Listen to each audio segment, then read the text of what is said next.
All right, good morning, everyone, and welcome. My name is Monday Muyangwa, and I am the director of the Wilson Center's Africa program. And thank you all for coming today to what promises to be an engaging and, we hope, fruitful and constructive discussion. It is my pleasure to welcome Minister Chikoti and the rest of the Angolan delegation to this very important discussion.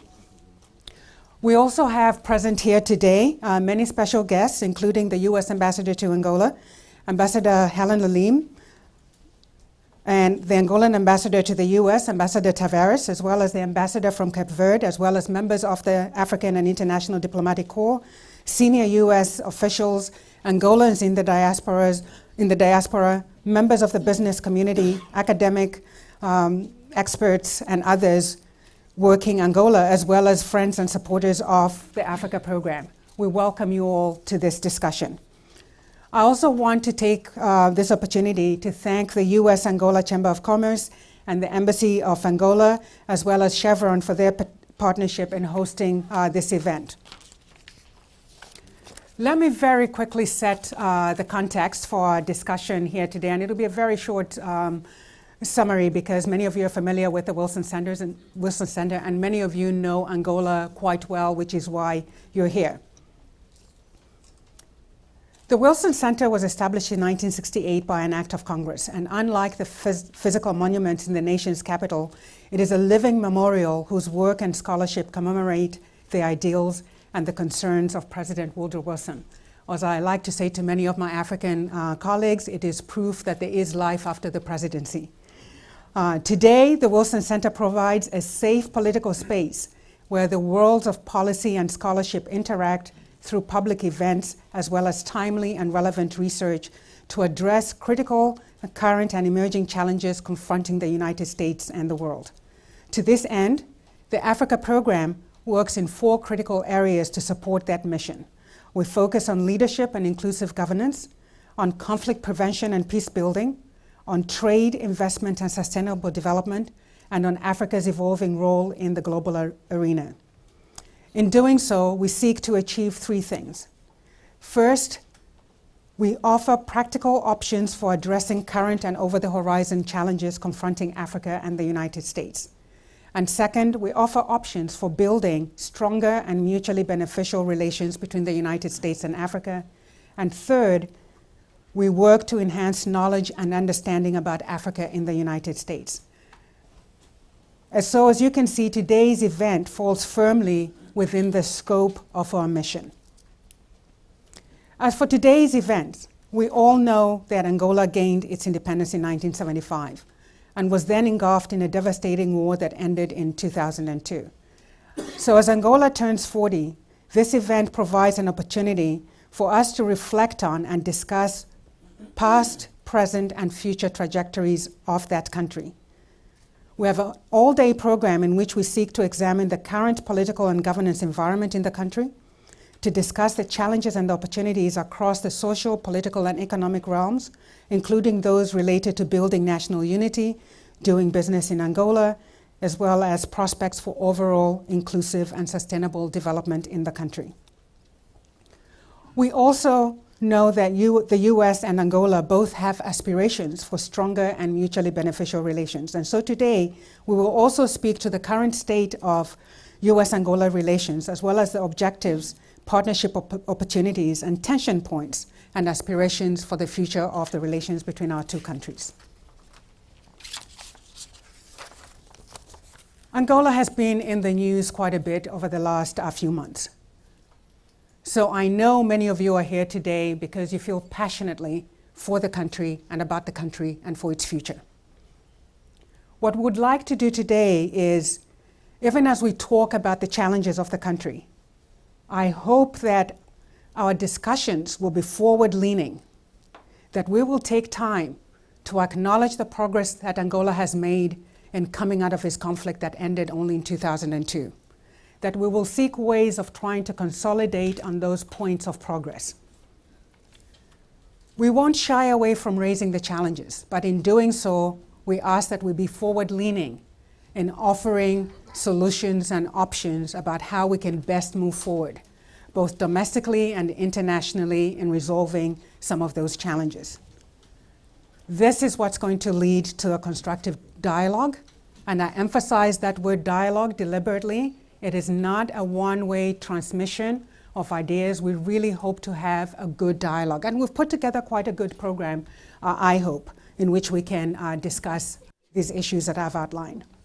So we have 3 panels over the course of the day, which will cover the issues ranging from the political landscape to the economic climate.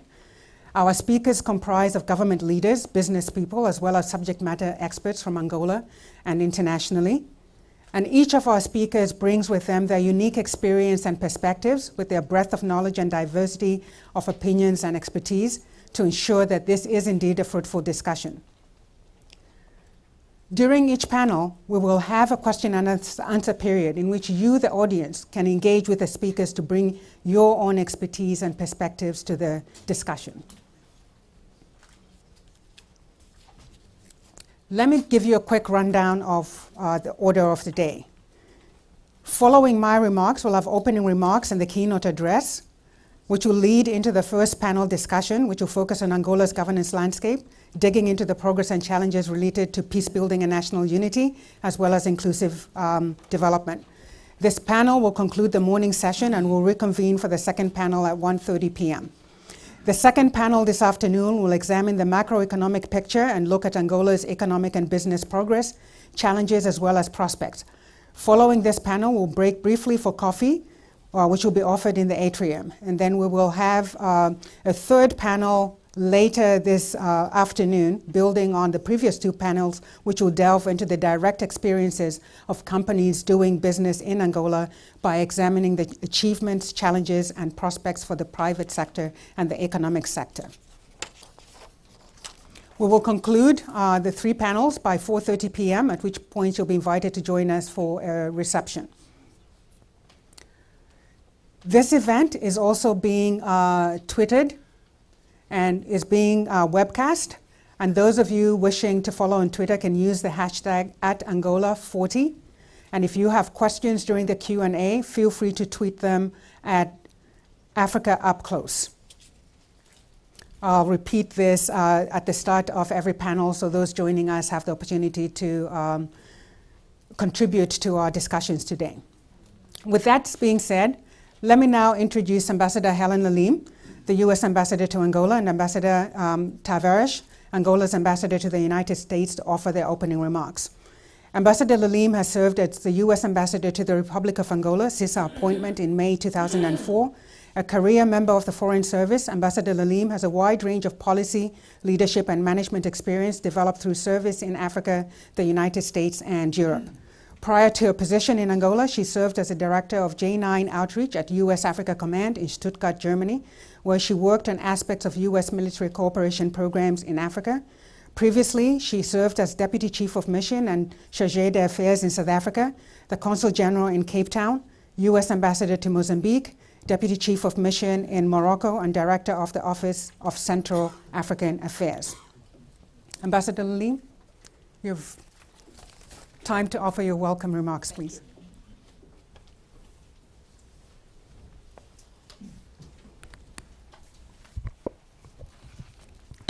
Thank you. Thank you for your warm welcome here today. It really is a pleasure to be able to be here and to participate in these Angola Day events. I'd like to thank the Woodrow Wilson Center and especially Dr. Monde for this invitation to be here with you today. And I promise to keep my remarks short and to the point, but I'm going to begin with an Angolan folk tale.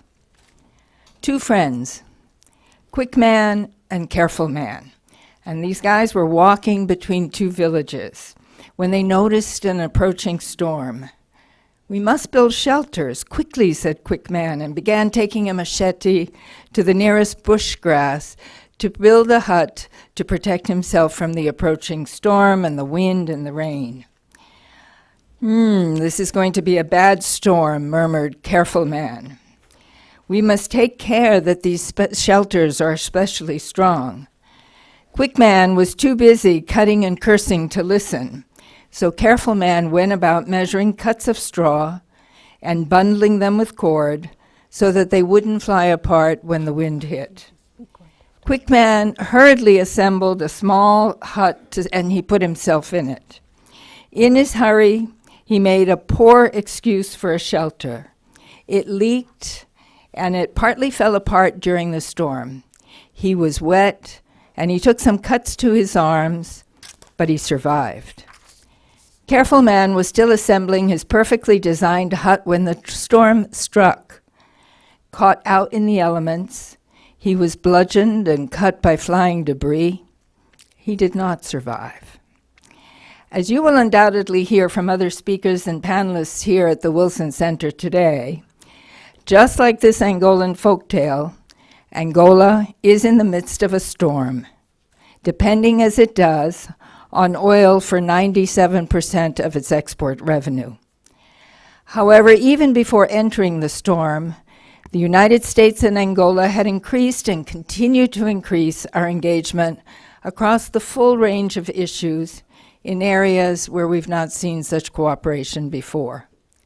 Angola is a strategic African partner with a global vision. We're working together on the Security Council to address global peace and security challenges. And together we are addressing those issues affecting security and stability in the Great Lakes region, but also in the Gulf of Guinea. As Angola leads the group of least developed countries at the 2015 Paris Climate Conference, we look forward to collaborating towards a durable climate agreement. At the same time, the demonstrated leadership to confront these regional and international issues is also finding its corollary within the country. In challenging moments, leadership requires that difficult decisions be made. How careful or how quick to be? Angolans we speak to, both inside and outside government, are aware of the necessity of their decisions and their impact on the continued stability and growth of the country. In responding to these challenges to date, Angola has used the range of its partners, including international institutions, to define necessary actions that will get it through the tough times and further along the road to development. Since its independence, Angola has relied overwhelmingly on petroleum to support its economy. The reality is that while U.S. companies can offer unrivaled value to Angolan initiatives to diversify and grow the economy, the squeeze on Angola's current account balance and corresponding availability of foreign exchange affect U.S. businesses' ability to do business in the country. Under the right conditions, however, American enterprises, including small and medium enterprises, could have a stronger role to play. True diversification away from petroleum dependence will require a significant change in how business is done in order to encourage long-term investments, those investments that the country needs. Business must become less personal and more institutional. A number of Angolan efforts, such as the new investment law and tax sector reform, could help move the business climate in the right direction.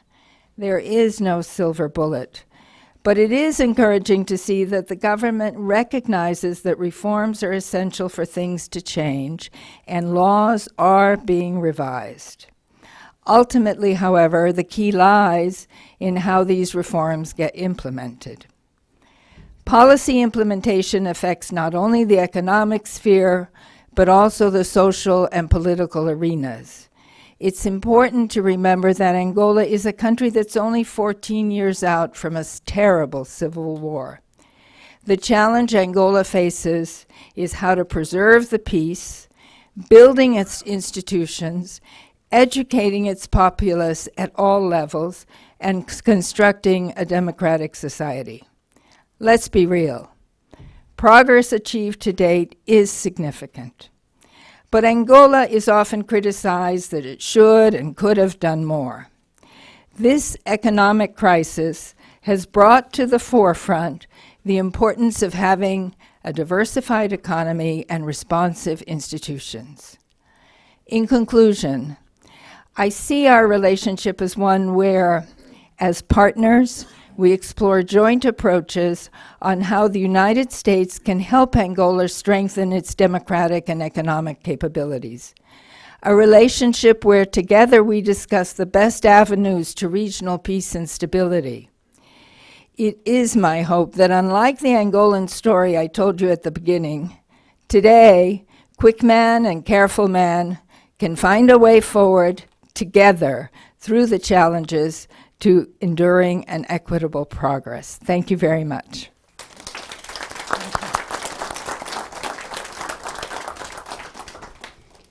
Thank you very much, Ambassador Lalim. Ambassador Tavares, if you would just bear with me, my boss is here, Congresswoman Jane Harman, and she has a really busy schedule. She has a few minutes. She just wanted to offer a few words of welcome, and then she will depart, and then I'll invite you to take the podium. Thank you. My apologies, Ambassador, and welcome. To Ambassador Helen Lalim, I just wonder what it would have been like with quick woman and careful woman. Would we have had the same outcome? Certainly with quick woman over here, Monday, we're on a roll with our Africa program. Well, I'd like to welcome both ambassadors. I'd also like to say hello to Steve McDonald, who with the late former Congressman Howard Wolpe invented this program at the Wilson Center. We're very proud of it. We're very proud of what you did, Steve, and we're very, very proud of what Monday is doing to carry this forward. So I'd like to join her and the rest of our Africa program in welcoming all of you to Angola Day. As Ambassador Lalim said, President Obama identifies Angola as a strategic partner, one of only 3 in the region, an important signal that this relationship really matters. And it surely matters to all of us at the Wilson Center. We're very grateful to a number of special guests today. I'm going to introduce one in a moment. We're grateful to Minister Mangira, who heads Angola's Ministry of Justice and Human Rights. And as I mentioned, we're grateful to the 2 ambassadors on the stage with me. We're grateful to Cape Verde's ambassador to the U.S., Jose Luis Rocha, all the members of the Angola delegation, and all of the center's friends and supporters in the audience. Today, we're happy to join Angola in celebrating the 40th anniversary of its independence, but as Ambassador Lalim just said, we also recognize major challenges. It's important that both countries face them head on. To quote Madeleine Albright, a dear friend of mine and a former scholar at the Wilson Center, the world is a mess. In too many places, extremism and corruption are spreading unchecked, and just turn on your television set. We need more success stories, and in Africa, we see some of them emerging. With the right partnerships, Angola could top the good news list. I said could, hopefully will. Today we'll discuss progress. Together we'll talk next steps, because the fight for better governance is global. Africa has key resources to contribute, and Angola has a critical role to play. We pay a lot of attention, as I said, to Africa here. We see the promise, not just the problems, and we're very happy to have Monday lead our effort. Today it's my pleasure to welcome, he will speak, I think, after the Angolan ambassador. This schedule is moving a little bit, sort of like earthquakes, and I'm from California. Pleasure to welcome the Honorable George Rebelo Pinto Chakotay, Ambassador's Minister of Foreign Affairs. Like our namesake, President Wilson, Minister Chakotay is a public servant and a scholar. So it's appropriate that he would sketch his vision for the U.S.-Angola relationship here at the Wilson Center. He started his career in government in 1992 as Angola's Vice Minister of External Relations, and he was first named as an ambassador 2 years later. After 2 decades of diplomatic service, he's one of his country's longest-serving senior officials. So please welcome Monday back to the podium, and she will coordinate the incredibly shifting schedule of speakers this morning. Thank you very much. Thank you. Thank you.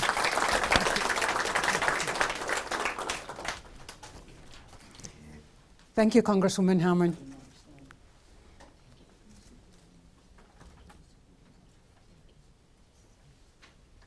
All right, thank you. Let me now introduce Angola's ambassador to the United States, Honorable Agostinho Tavares da Silva Neto. He has held this position since his appointment in August 2014.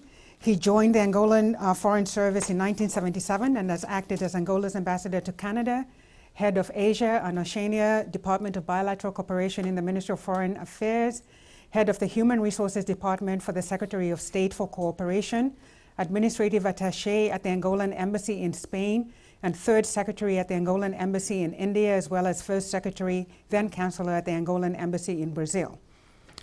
Ambassador Tavares, the mic is yours, sir.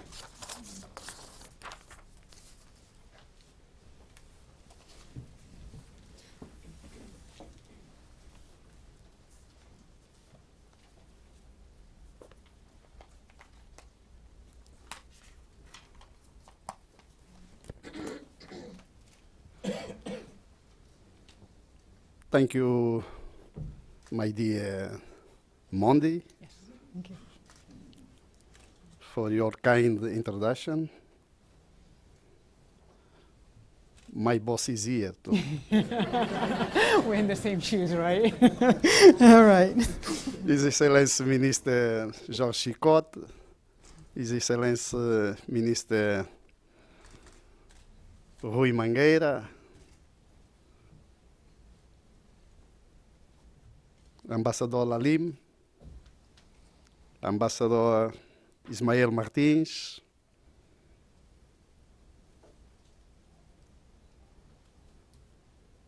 dear Janine Scott, my dear Mamadou Bey is here. Excellencies, distinguished guests, dear fellow citizens, ladies and gentlemen, good morning. Good morning. First of all, I would like to thank the Wood Wilson Center Africa Program and the U.S. Angola Chamber of Commerce for partnering with the Embassy of Angola on this important event. I also would like to thank Minister Jorge Chicote to be here despite his tight schedule. I thank our Minister of Justice and Human Rights that is here for the human rights dialogue. I hope all your meetings went well, Mr. Minister. Coincidentally, 1 year today, I presented my credentials to President Barack Obama as Angolan Ambassador to the United States, exactly 1 year today.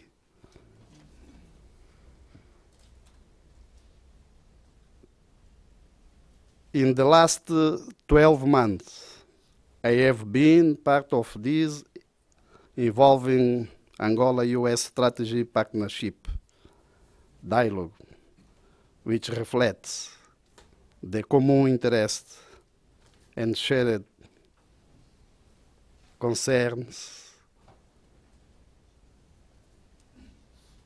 on issues of the bilateral, regional and international agenda. I realize I am standing in front of a well-informed audience, so I will not go into many details about Angola. 40 years of independence is not long in the life of a nation. Although we are still a young country, our independence and our celebrated 13 years of peace and stability since the end of the Civil War have greatly contributed to the consolidation of civil society involving democratic institutions and social economic growth. the priority for Angola's 2015 budget are reflected in the 2013-2017 National Development Plan that aims to achieve yearly sustainable growth, rehabilitate, modernize, and develop our social and economic infrastructure, and improve human capital, education, and workforce development skills of the population. Initiatives under this plan are designed to make the Angolan economy more competitive both globally and within the region. As one of the three strategic partners that the United States has in Sub-Saharan Africa, Angola-US bilateral relationship operates on common interest. There have been over 20 years of official bilateral relations between our countries, and the relationship that we seek and that we have worked hard to foster is about creating partnerships, sharing responsibilities, cooperating on security issues, and promoting trade and investment. Angola and the United States have entered into a formal strategic partnership dialogue, which actively works to implement our Trade and Investment Framework Agreement, TIFA, broaden bilateral trade and investment, and pursue technology transfer and security initiatives. Our policymakers have identified several mutual beneficial areas for collaboration. The United States has also continued to provide key technical support in the areas of health, finance, education, human rights, civil society, strengthening public-private partnerships, and infrastructure rehabilitation. I also recognize Ambassador Lalim for promoting continued dialogue and a mutual beneficial relationship between our two countries. I believe that there are still areas which our countries can work towards fortify this relationship, such as education, energy, civil construction, and other areas.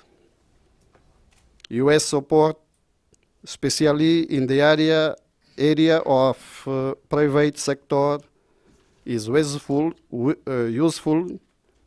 and vital. I hope Angola Day will provide the public and large update information on the Angola of today, especially the progress we have achieved since the last Angola Day as held here in 2007, working towards addressing our challenges and receiving constructive opinions in order to assist Angola at achieving its great potential. As Angolan Ambassador to the US, I reiterate my commitment and engagement in working to reinforce Angola-US bilateral relations. I am confident that together we will make Angola grow. I thank you very much.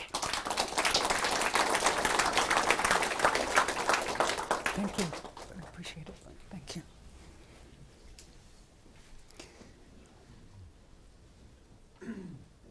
Thank you very much, Ambassador Tavares.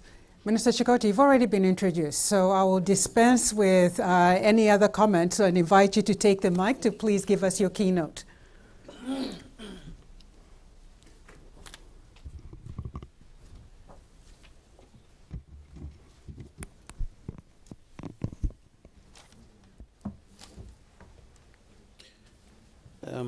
Dr. Monde Muyangwe, Director of the Africa Program of the Woodrow Wilson Center, Ambassador Agostinho Tavares, Ambassador of Angola to the United States, Ambassador Lalim, Ambassador of the United States to Angola, Ambassador Ismael Martins, Ambassador of Angola to the United Nations, Madame Janine Scott, President of the Angola United States Chamber of Commerce, distinguished guests, ladies and gentlemen, and also fellow Angolans who live in the United States.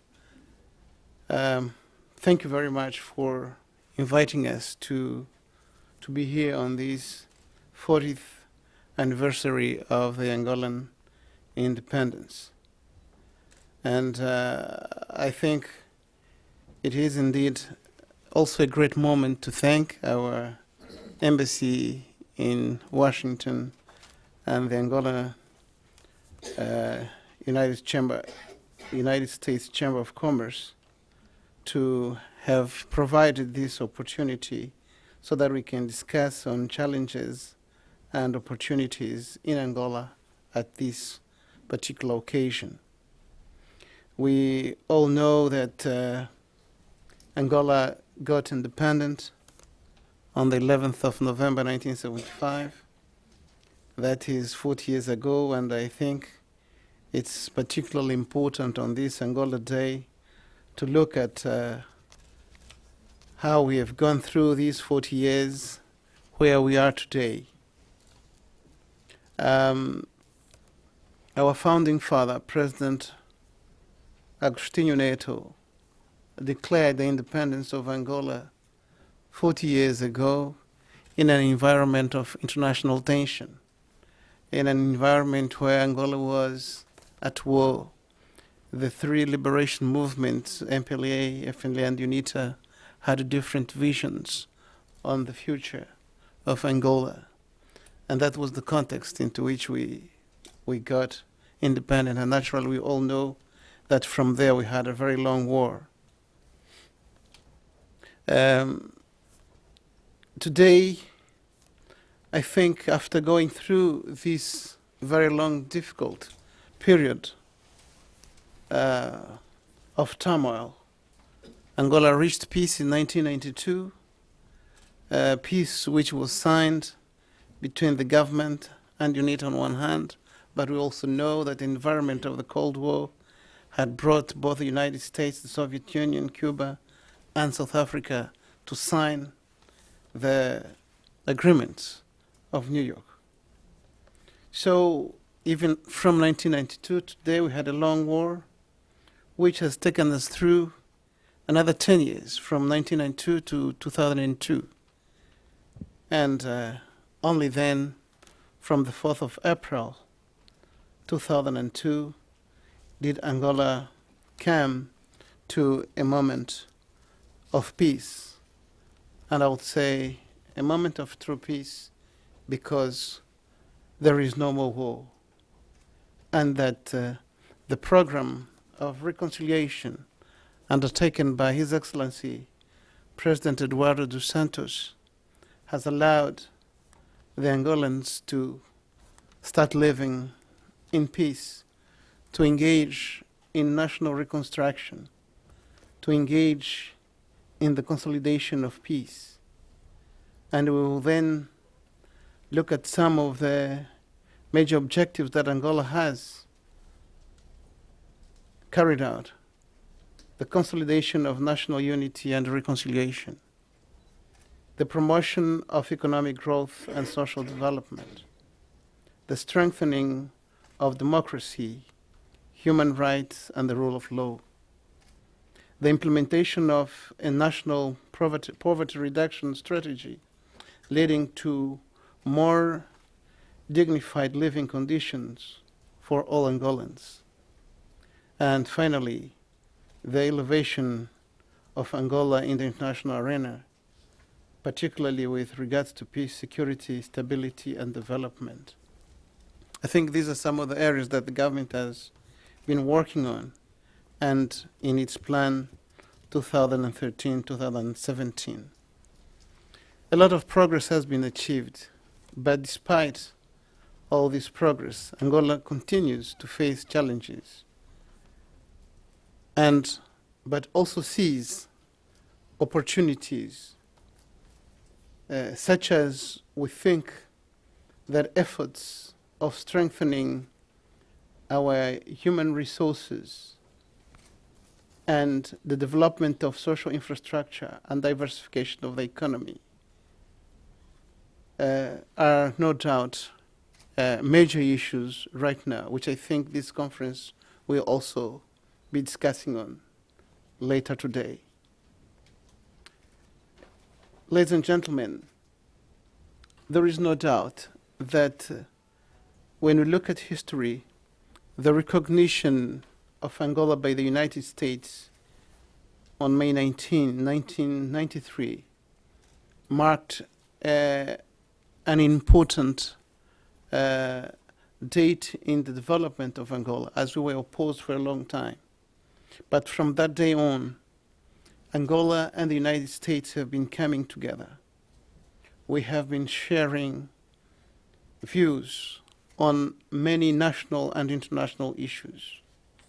We then, in July 2010, reached a diplomatic understanding, generally referred to as the Strategic Partnership Dialogue, to promote political, economic, technical, and cultural cooperation, more aligned with Angola's national strategy, the development of our bilateral relations, and the issues faced by the world today. I think that we have built a very good environment. In our diplomatic exchanges, we have referred to our constant interest in strengthening a strategic partnership, one of only three in the sub-African continent. And this strategy will certainly support Angola's view for the future. And as the ambassadors have pointed, both Ambassador Lalim and Ambassador Tavares have pointed out on the importance of coming together. The things that we have done to bring our visions in terms of trade, in terms of technology, in terms of financing, in terms of improving a global environment for business in Angola. And we have also noticed how open the United States institutions have shown to the Angolan partners. The Strategic Partnership Dialogue has evolved, encompassing today not only policy and security issues or economy and energy, but we have also gone to areas of human rights. And that's why you may have seen my colleague, the Minister of Justice and Human Rights of Angola, in Washington here today. I think that Angola is also very open to continue to dialogue with the United States on all these topics that are seen as difficult, but the Angolan government is open. As the Ambassador Tavares has pointed earlier, 40 years is still a very little time. Angola is a very young nation.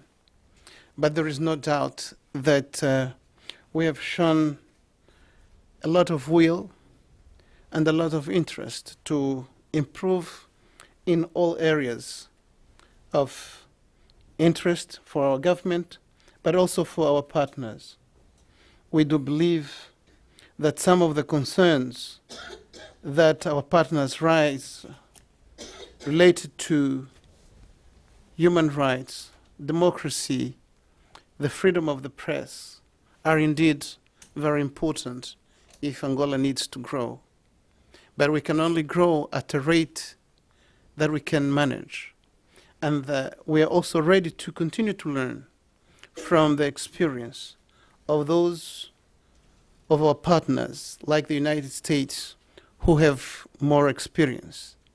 But it's also important that we deal with Angolan realities as a country that's coming from a complex situation, from conflict, from war, but also the great will that the people of Angola have to keep unity and to go forward. We have also shared a lot of views with the United States in areas related to peace and security globally in Africa. Angola is a member of a non-permanent member of the Security Council of the United Nations, particularly in this biennium of 2015-2016. Angola will be concentrating on diplomatic initiatives and efforts, mainly on priority issues that contribute to our national and regional objectives, and those that will positively contribute to the international agenda in the areas of peace, security, stability, and development.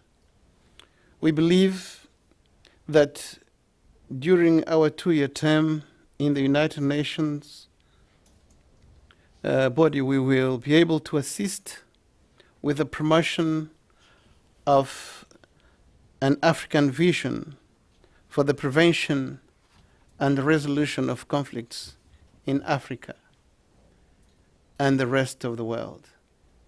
The assurance comes from the fact that we have, during the past few years, been following some of the crises around Africa as President Dos Santos presides the International Conference of the Great Lakes region.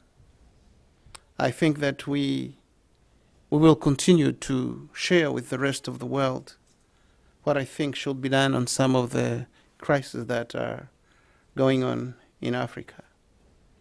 I also have to mention that with the United States, we have shared very recently in October the International Conference on Maritime Safety and Energy.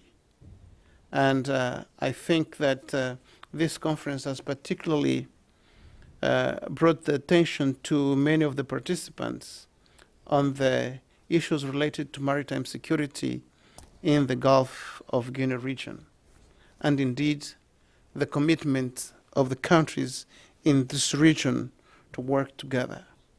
We have also identified certainly a possibility of our ministries of defense to work together with the United States on issues related to maritime security. Well, as I come to a very quick presentation of my views on our bilateral relationship in these 40 years, and I will then consider the last 23 or 22, I believe that we have made a lot of progress. We can still do more, particularly as the ambassadors have pointed out, in the areas of trade, in the areas of business globally. Angola is open. I think we will be ready to work with the United States, send people to train in any areas that are open for Angolans. The Angolan market is open, and I know that Angolan American companies are getting settled in Angola. The environment of business in Angola is improving gradually. Many people may complain we don't get American dollars as much as we may want them. And I said the other day that the government is firm. Angola was the only country where if I have $100,000 in my account, I can have them. And they are mine. If I sell my house and it costs $1 million, that money will be in my pocket. What we're telling the people today is the money is yours, put it in a bank, use a card. You cannot be going out with so much money as you may want. So I think that the decisions that we're taking can be difficult, but I think that the government want things to work better in a proper environment. We're not violating people's rights. We are not stealing money from people, but I think that everybody will have to work within the banking system. But that's why I was saying we're talking of a country which has had, in 40 years, 16 years of total war, 10 years of war and peace, and only 12 or 13, as the ambassador says, of full peace. And in these 13 years, we've done many good things, but we've also done mistakes, and we're very open about those. But we are very open to learn, and that's why we come here, to make sure that we can share and we can listen. Ladies and gentlemen, I thank you very much. I'll be open for questions later.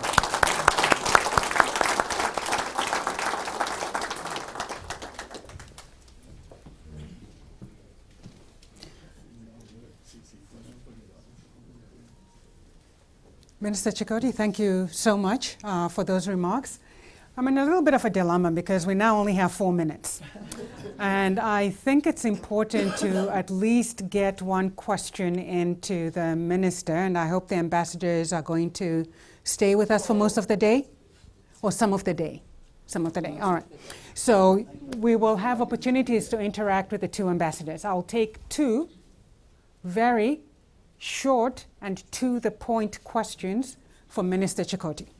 So please just raise your hand, and I will acknowledge you, identify yourself by name and the institution that you're affiliated with, if any, and then 30 seconds for a question. I have the magic touch here. I will. Okay, let me see.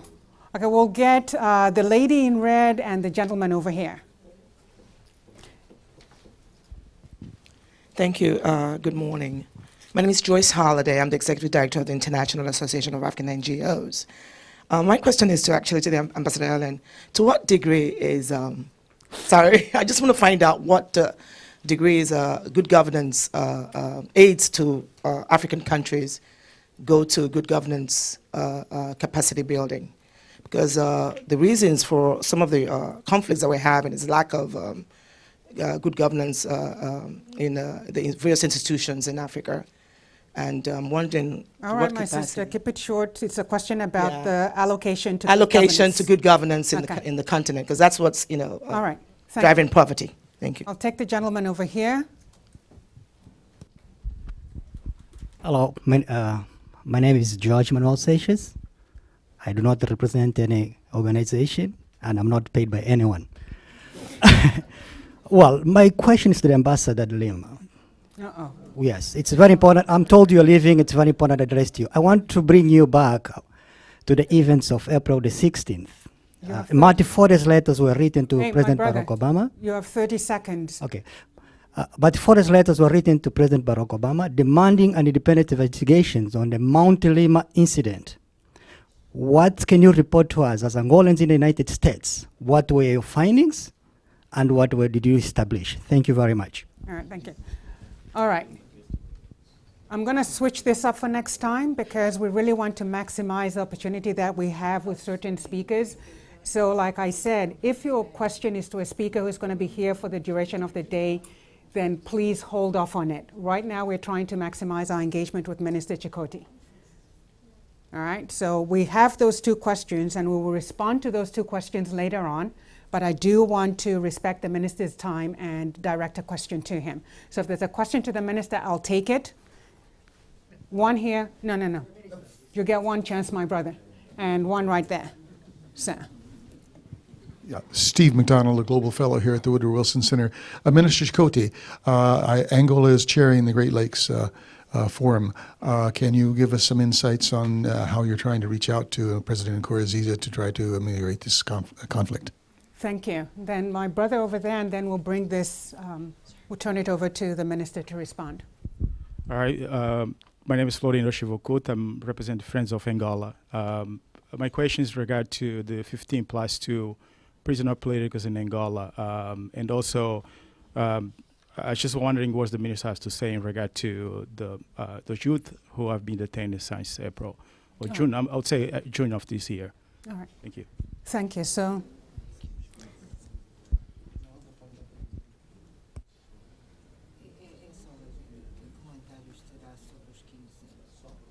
okay. So, Minister Chikoti, you have a couple of minutes to respond, sir. Very gladly. All right. Well, the first question is related to the Great Lakes region, particularly on Burundi, what we are doing on as the region. On this issue, we have a major problem, which is related to the fact that you have an environment of instability coming from the fact that the president was running for a third term, which some people in the country say he had no right to, and the others say he had a right to. But however, he ran, the elections took place, and there is conflict between him and opposition. So what the region is doing is that we need to increase the number of political and military observers.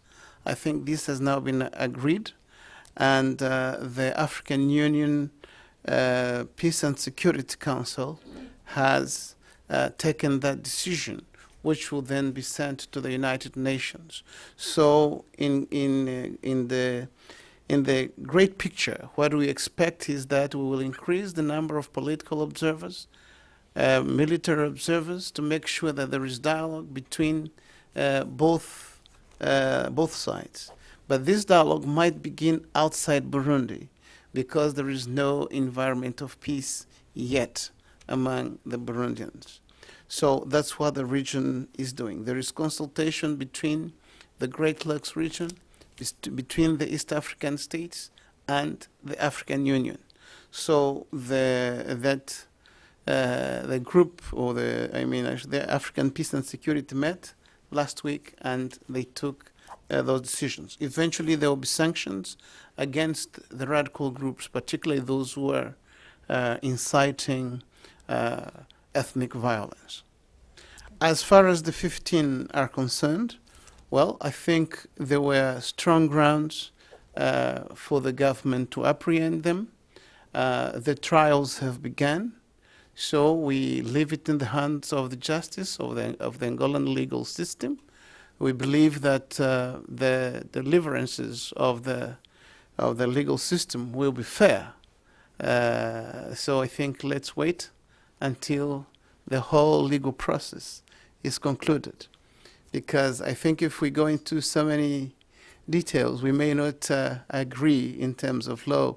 For example, people are saying, well, but the detention, preemptive detention is too long. But in Portugal, you are the prime minister, 9 months and preemptive detention, and we only have about 90 days at that time. So I think now the things are in the hands of justice, and let's have confidence in our legal system. If we fail, we'll also be very open to come and talk to you, to listen to what people think here, and why our legal system will have judged in one way or the other way. So I think let's leave it to the legal system. So that's what I think.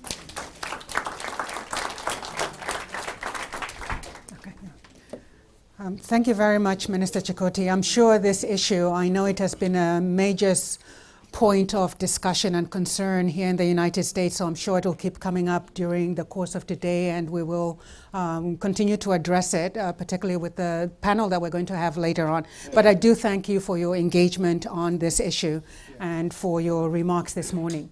And with that, Ambassador Lalim, I know you have 2 questions. I think they have to do with U.S. policy and engagement. So we'll find an opportunity for you to engage on those 2 very specific questions. I believe they're very, very important questions. And I think what our audience is trying to get at is, how is the U.S. addressing some of these major concerns that we have around this incident that took place, but also on the issue of budgetary allocations to support democracy and governance work, not just in Africa. We've seen a diminishing budget in that sphere, so how is that playing out? So we'll definitely give you an opportunity to respond to those questions later on. With that, please join me in thanking Minister Chikoti, Ambassador Tavares, and Ambassador Lalim. for getting us to a really good start. So here's what we're going to do. We're going to break for 10 minutes. Please be back here at exactly 10:30. We're starting on the dot. And for those of you who need to use the restrooms, they are directly across behind here, just along the hallway. And we're going to have coffee over there. In the interest of catching up, please be back here at 10:30 on the dot. Thank you. Shall we do a photo? All right. Minister, can I get you for a photo so we, yeah. So we're going to get a photo with the minister. If you just.